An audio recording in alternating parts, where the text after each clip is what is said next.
امریکہ کا سخت اقدامات کا انتباہ۔ کولمبیا امریکہ سے فوجی طیاروں میں تارکین وطن کی واپسی پر رضامند۔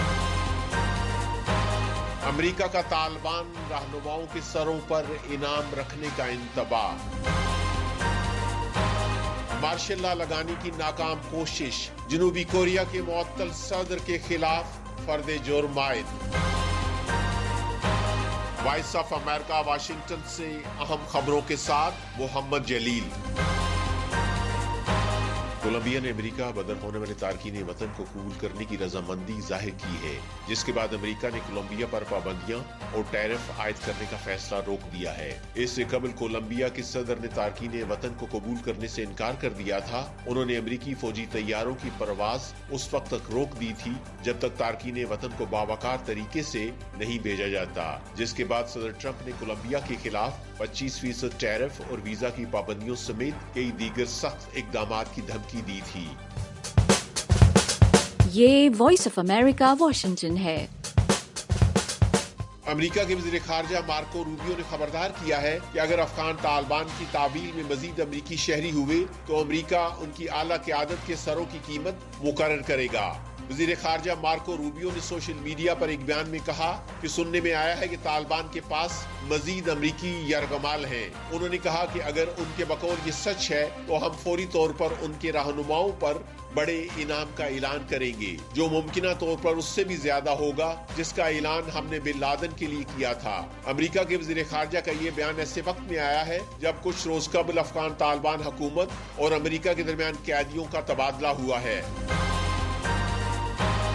مصر، اردن اور فلسطینی عسکری تنظیم حماس نے صدر ٹرمپ کی اس تجویز کو قبول کرنے سے انکار کر دیا ہے کہ مصر اور اردن غزہ کے مزید فلسطینیوں کو اپنے ہاں قبول کریں۔ ٹرمپ نے نامہ نگاروں سے گفتگو میں غزہ کی تباہی کی بات کرتے ہوئے کہا کہ یہ سب کچھ صاف ہونا چاہیے۔ انہوں نے اردن کے شاہ عبداللہ سے ٹیلی فون پر ہونے والی بات چیت کے بعد صحافیوں سے گفتگو میں غزہ کے حوالے سے کہا کہ وہ مسمار شدہ مقام ہے، وہاں سب کچھ مسمار ہو چکا ہے۔ انہوں نے مصر اور اردن سے مطالبہ کیا کہ غزہ سے مزید فلسطینیوں کو عارضی یا مستقل طور پر قبول کریں۔ اسرائیل کی جانب سے اس بارے میں تاحال کوئی رد عمل سامنے نہیں آیا ہے، لیکن حماس کے ایک عہدیدار نے کہا کہ غزہ سے نقل مکانی کی پیشکش قابل قبول نہیں ہے۔ ادھر اردن کے وزیر خارجہ نے کہا ہے کہ انہیں یہ تجویز قبول نہیں ہے اور اردن کی ترجیح ہے کہ فلسطینی اپنی سرزمین پر آباد رہے۔ ادھر مصر نے بھی اس تجویز کو مسترد کر دیا ہے۔ جنوبی کوریا کے پراسیکیوٹرز نے مارشل لا لگانے کی ناکام کوشش کے بعد بغاوت کے الزام میں زیر حراست معطل صدر یون سک یول پر فرد جرم عائد کر دی ہے۔ 3 دسمبر کو مارشل لا کی ناکام کوشش کے بعد صدر یون سک یول کے خلاف مواخذے کی قرارداد منظور ہونے کے بعد انہیں عہدے سے معطل کرنے کے بعد گرفتار کر لیا گیا تھا۔ یون کے وکلاء کی ٹیم نے اتوار کو ان کے خلاف فرد جرم عائد ہونے کی تصدیق کرتے ہوئے اسے بدترین فیصلہ قرار دیا ہے۔ انہوں نے الزام عائد کیا کہ یہ فیصلہ یون کی مخالف سیاسی قوتوں کی حمایت میں کیا گیا ہے، جو یون کو صدر کے عہدے سے ہٹانا چاہتی ہیں۔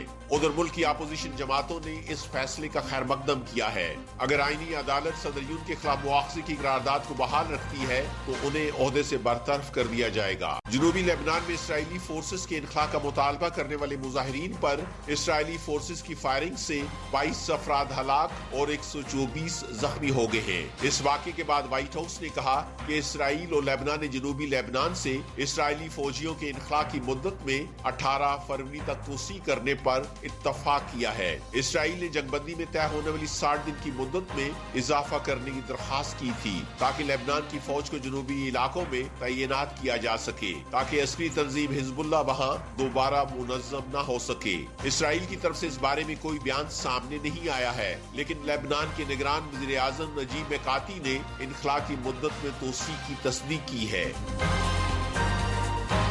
وائس آف امریکہ واشنگٹن کی اردو سروس سے خبروں کا یہ بلیٹن اب ختم ہوتا ہے۔ میں ہوں محمد جلیل اور ایڈیٹر تھی سارہ حسن۔